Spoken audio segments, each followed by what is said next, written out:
In the last class we have studied aphorism 98 and now we are going to start from aphorism 99.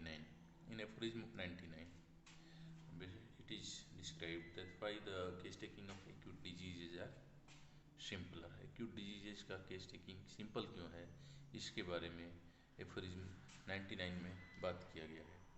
क्योंकि acute disease में disease just newly develop होता है और newly develop होने के साथ साथ एक्यूट डिजीज में जो भी सिम्टम्स हैं, साइंस हैं, change in state of health है, वो सारी चीज़ें जो पेशेंट है उसके माइंड में एकदम फ्रेश रहता है. दैट इज़ वाई पेशेंट उसको ईजिली डिस्क्राइब कर पाता है, ईजिली डिस्क्राइब कर सकता है. ठीक है, तो इसलिए एक्यूट डिजीज का केस टेकिंग आसान होता है. एफोरिज्म 99 में हमने बस इसी चीज़ का बात जिक्र किया है कि एक्यूट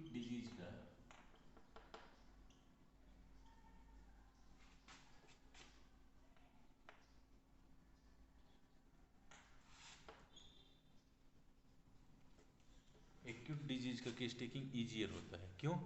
क्योंकि यहाँ पे जस्ट रिसेंट फेनोमेना होता है. जो डिजीज फेनोमेना है वो रिसेंट है, जस्ट फ्यू डेज एगो शुरू हुआ और कंप्लीट हुआ. तो ऐसे केस में जो ये जो एक्यूट डिजीज है, ऐसे केसेज में रिसेंट फेनोमेना है तो ये पेशेंट के माइंड में रहेगा, पेशेंट पार्टी के माइंड में रहेगा, बढ़िया से माइंड में रहेगा. एक एक पॉइंट जो है क्लियर रहेगा, एक एक पॉइंट उसको ध्यान में रहेगा. जो हम लोग पढ़े थे लेसर एक्सेसरी सिम्टम्स के बारे में, क्या होता था, वो लॉन्ग टाइम से पेशेंट सफ़र कर रहा है और उस लॉन्ग टाइम से सफ़र करते करते पेशेंट को ऐसा लगता था कि अरे यार ये तो डिजीज़ नहीं है, ये तो मेरे हेल्थ का हिस्सा है. मैं खाना खाते समय पानी पीता हूँ तो नॉर्मल चीज़ है यार. बट सडनली पेशेंट को 4-5 डायरिया हो गया और उसके बाद उसको प्यास नहीं लग रहा है और आप पूछिएगा कि पानी प्यास लग रहा है तो वो सीधे बोलेगा कि नहीं प्यास नहीं लग रहा है. तो या फिर प्यास बहुत लग रहा है, मुंह सूख रहा है, एक एक चम्मच पानी बार बार पीने का इच्छा हो रहा है, बहुत थकान लग रहा है. सुबह तो एकदम फ्रेश थे लेकिन ये 4-5 जो डायरिया हुआ है उसके बाद बहुत थकान लग रहा है. तो हर चीज़, हर डिफरेंस पेशेंट के माइंड में फ्रेश रहता है, पेशेंट पार्टी के माइंड में फ्रेश रहता है. सो एक्यूट डिजीज का केस टेकिंग आसान होता है. यही चीज़ एफोरिज्म 99 में बोला गया है. तो एफोरिज्म 99 को जस्ट हम लोग एक बार रीड कर लेते हैं, इससे ज़्यादा इसमें कुछ नहीं है. ठीक है.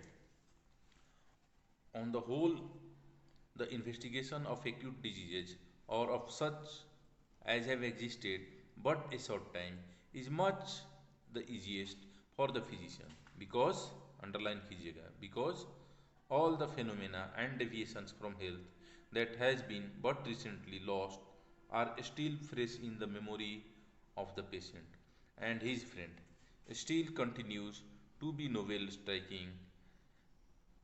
Okay, the physician certainly requires to know everything in such cases also, but has much less to inquire into.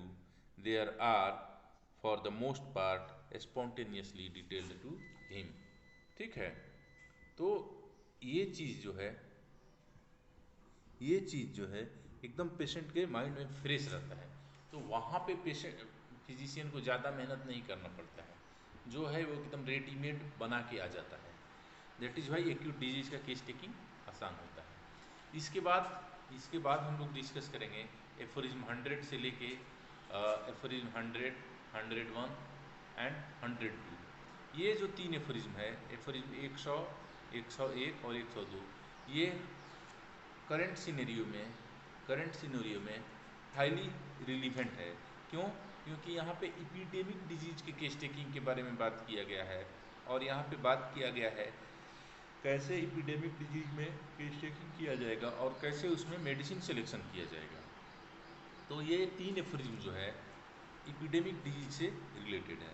Epidemic disease हम लोग ऑलरेडी जानते हैं, ऑलरेडी पढ़ चुके हैं. एपिडेमिक डिजीज हम लोग का डेफिनेशन एफोरिज्म 71 72 जब हम लोग पढ़ रहे थे 72, तो वहाँ पे हम लोग एपिडेमिक डिजीज के डेफिनेशन के बारे में बात किए थे। आप लोग ऑलरेडी आजकल इतना एपिडेमिक हो रहा है, मीडिया में ये भी पता है। इसके अलावा आप लोग ऑलरेडी PSM में भी एपिडेमिक डिजीज पढ़े हुए हैं। तो ये एपिडेमिक डिजीज के केस टेकिंग के बारे में कहा जाता है। एपिडेमिक डिजीज के केस टेकिंग कैसे किया जाएगा, एपिडेमिक डिजीज का एग्जामिनेशन कैसे किया जाएगा, ये बातें हम लोग एफोरिज्म 100 से 102 तक डिस्कस कर रहे हैं। तो फर्स्ट वन जो एफोरिज्म है, एफोरिज्म 100 जो है, वहाँ पे जिक्र किया जा रहा है how to investigate sporadic and epidemic acute diseases. इसके जस्ट पहले बोला जा रहा है कि एक्यूट डिजीज का केस टेकिंग आसान होता है। उसके पहले हम लोग क्रॉनिक डिजीज के केस टेकिंग के बारे में 98 में बात कर रहे थे। 100 में बोला गया है कि एक्यूट डिजीज का केस टेकिंग आसान होता है, और 101 में एक्यूट एपिडेमिक डिजीज या एक्यूट स्पोरेडिक डिजीज के केस टेकिंग के बारे में बोला जा रहा है। तो यहाँ पे भी बस टोटलिटी ऑफ सिम्टम्स को ही कलेक्ट करना है और कुछ नहीं करना है। बट यहाँ पे इस एफोरिज्म को हम लोग अगर रीडिंग देंगे तो बहुत सारी महत्वपूर्ण बातें ध्यान में आएगी। कह रहा है in investigating the totality of symptoms of the epidemic and sporadic diseases it is quite immaterial whether or not something similar has ever appeared in the world before under the same or other name। सबसे पहला चीज़ क्या बोल रहे हैं कि अगर कोई epidemic disease हुआ है, हो रहा है, तो एकदम माथा में ऐसा कोई इस नाम का कोई पहले हुआ है या नहीं हुआ है, वो आपके लिए कोई मायने नहीं रखता है। क्यों? क्योंकि ये जो डिजीज़ है, ये जो डिजीज़ फिनोमेना है, ये एक न्यू फिनोमेना है और इसके में सारी चीज़ें नई है। तो इसको आपको बढ़िया से ध्यान में रखना होगा। इसमें आपको पहले क्या हुआ है उससे कोई विशेष मतलब नहीं है। द नोवेल्टी और peculiarity of a disease of that kind makes no difference either in the mode of examining or of treating it, as the physician must anyway regard the pure picture of every prevailing disease as if it were something new and unknown, and investigate it thoroughly for itself। Underline कीजिएगा, if he desires to practice medicine in real and radical manner, if he desires to practice medicine in real and radical manner। अगर आपको practice मतलब homeopathic practice करना है सही तरीके से, तो हर डिजीज़ को, हर नए डिजीज़ को एक न्यू फिनोमेना मान के उसको radically completely as a whole examine करना है। वहाँ पे कोई कोताही नहीं बरतना है।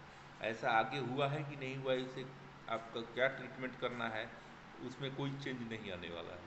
सो इस चीज़ को बढ़िया से ध्यान में रखना है कि ये कोताही नहीं होनी चाहिए, ये कोताही नहीं होनी चाहिए। ठीक है। नेक्स्ट पॉइंट कह रहे हैं कि never substituting conjecture for actual observation.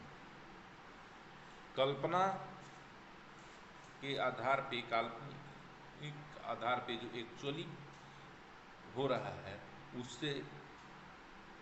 उसको हम लोग सब्स्टिट्यूट नहीं कर सकते।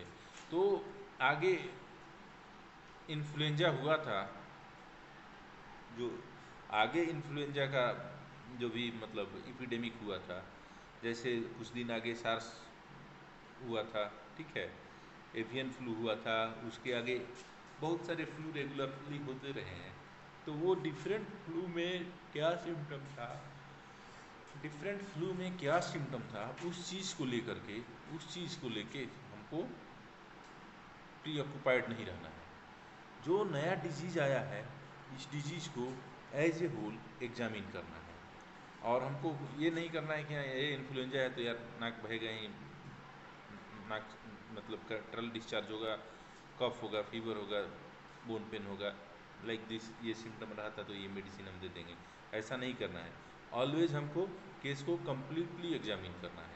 ऑलवेज हमको जो भी न्यू केस आ रहा है उसको कंप्लीट एग्जामिन करना है।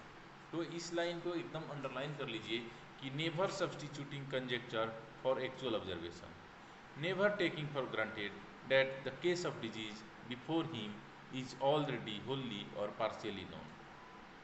ठीक है, and but always carefully examining in its in all its phases, and underline कर दीजिएगा इसको, in all it's phases, and this mode of procedure is all the more requisite in such cases, as a careful examination will show that every prevailing disease in many respects is in many respects a new phenomena of unique character, differing vastly from previous epidemics to which certain names have been falsely applied, with the exception of those epidemics resulting from a contiguous principle that remains the same, such as smallpox, measles, etc. तो दो चीज़ें बोल रहे हैं, नए cause जो पहले से मालूम है, कुछ एक्यूट मैज है, उनके चलते जो इपिडेमिक हो रहा है उसका जो सफरिंग है, उसका सिम्टम्स जो है वो सेम होगा या सिमिलर होगा।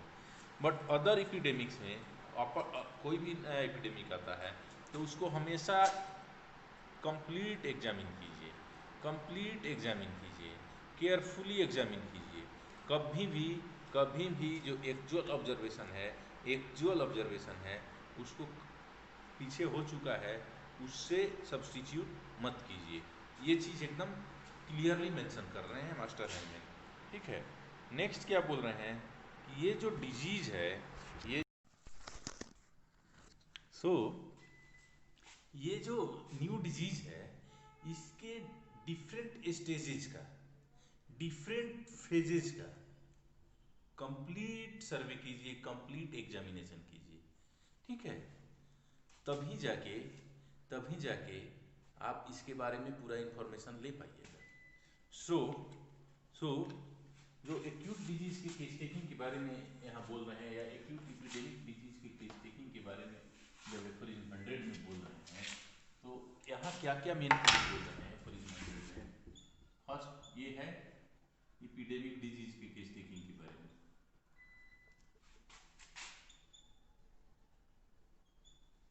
ये है एपिडेमिक डिजीज के केस टेकिंग के बारे में। यहाँ पे क्या करना है, first of all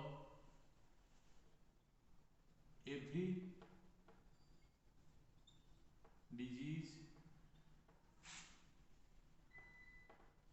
every epidemic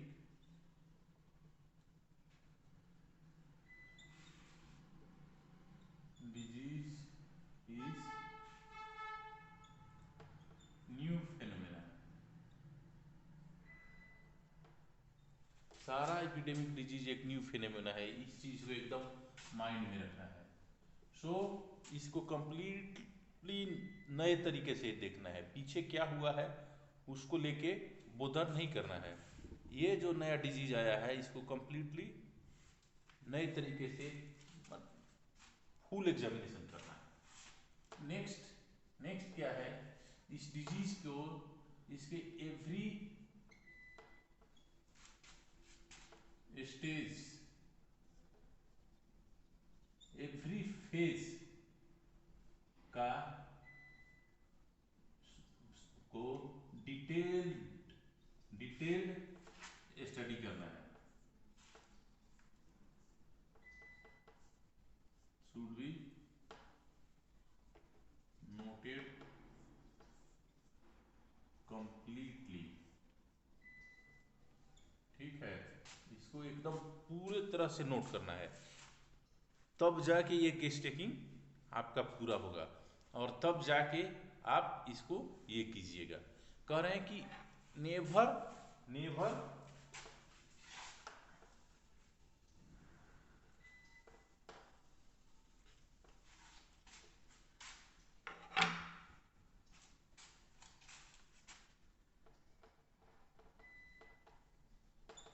substitute